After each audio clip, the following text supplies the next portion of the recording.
Honorable Chairman, Andhra Pradesh State Legislative Council, Honorable Speaker, Andhra Pradesh State Legislative Assembly, Honorable Members of the State Legislature,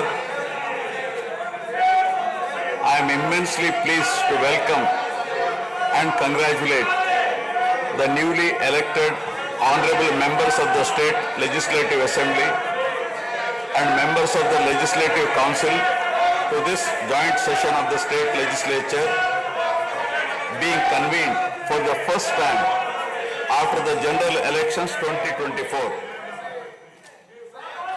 I would like to take this opportunity to commend the Andhra people's active participation in the electoral process.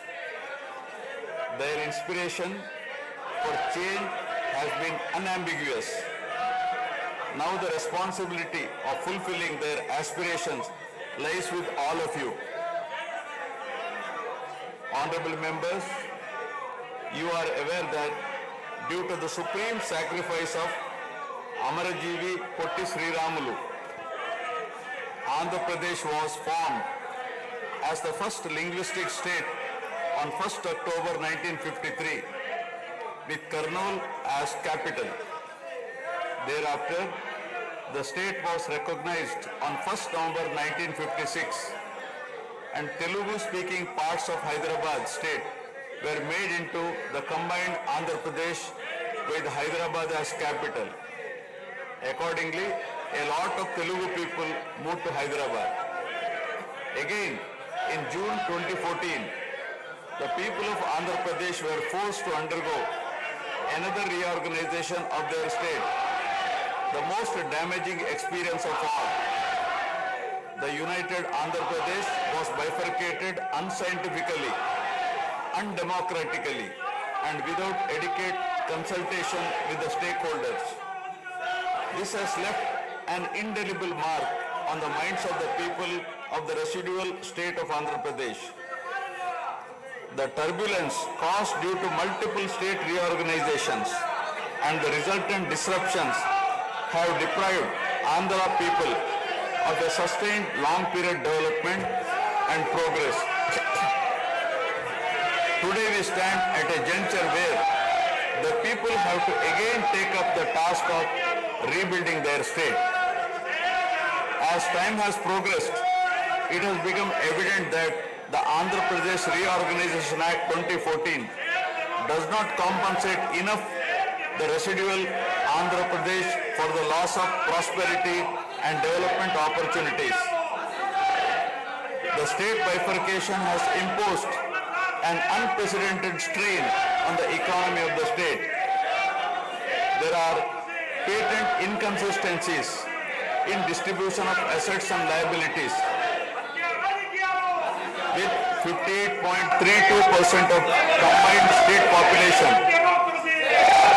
The unscientific bifurcation caused the state to inherit only 46% of the resources, financial loss on account of loss of Hyderabad city, disproportionate debt burden, loss of access to public institutions, loss of national institutions, Government of India PSUs and institutions of higher learning, etc.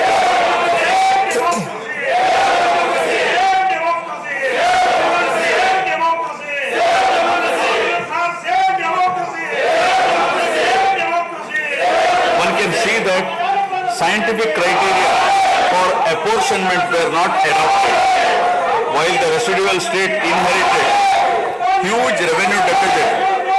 Debt was shared on population basis, assets on location basis, power sharing on consumption basis, and worst of all, educational institutions with no basis.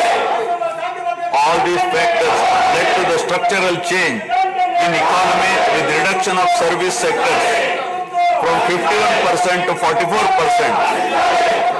The per capita income too fell from 1,06,176 for the combined state to to rupees 93,121 for AP. Notwithstanding the adverse impact of the state bifurcation and undaunted by challenges such as budgetary constraints, infrastructural deficiencies, and unresolved issues, the government converted every crisis into an opportunity during the period 2014 to 19. The government had laid a solid foundation for vibrant Sunrise Andhra Pradesh. The then government focused on the inherent strengths of the successor state of Andhra Pradesh, its 974-kilometer coastline, providing opportunities for port-led development and requisite environment for manufacturing activities.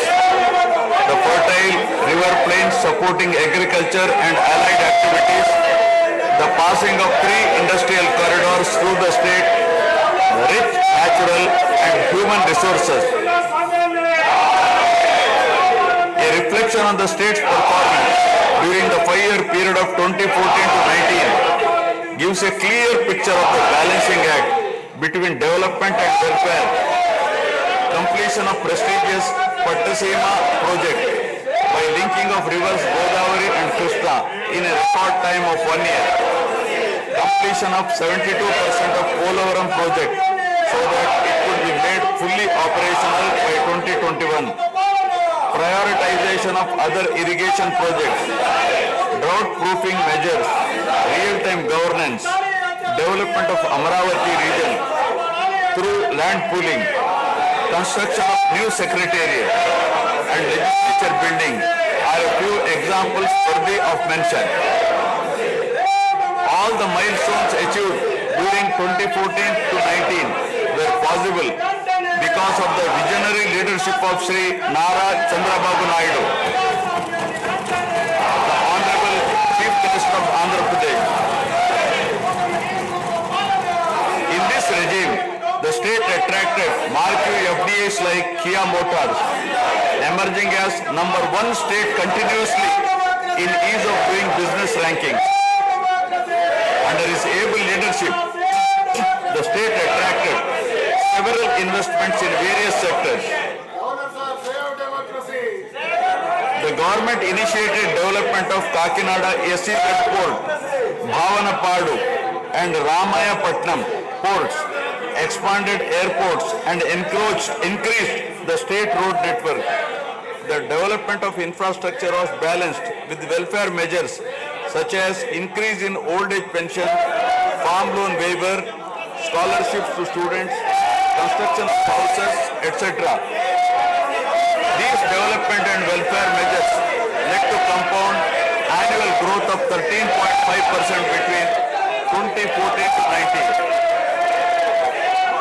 While the state was set to take off on the path of high growth, the change of regime in 2019 again brought back the disturbing time for the nascent Andhra Pradesh. The state that already bore front of bifurcation in 2014 was rather unfortunate to have witnessed yet another bigger debacle in the form of inept governance, where the people were threatened and officers demoralized. In fact, the damage and losses during the period 2019 to 24 have been more severe compared to the state reorganization in June 2014. The government that assumed charge in 2019 started a destructive note with demolition of Praja Vedike that continued unabated till the end of the regime 2024. During this regime, democracy was at peril. People were in a state of fear and hardly enjoyed any freedom of living.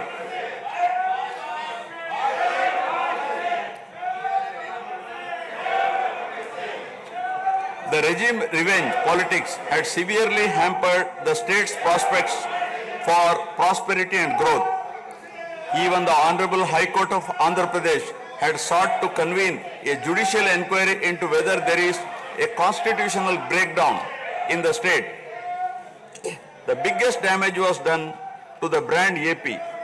No noteworthy companies came forward to invest in the state.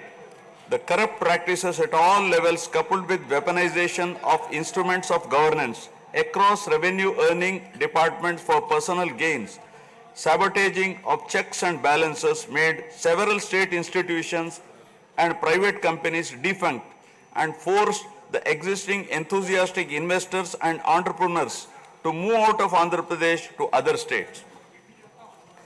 The uncertain environment which rocked the confidence of the people in general and investors in particular started showing impact on the state finances, leaving them in a mess. Fiscal prudence was abandoned. Expenditure was beyond means in spite of limited revenue growth, and debt and liabilities rose sharply. Financial management is manifested by diversion of funds, higher taxation despite high inflation, increase in power sector liabilities, neglect of capital expenditure, which eventually resulted in slowing down of the economy. The enormous gap in resources was sought to be met repeatedly by borrowings through corporations and forcing them to spend on government expenditure, and in the process weakening the corporations.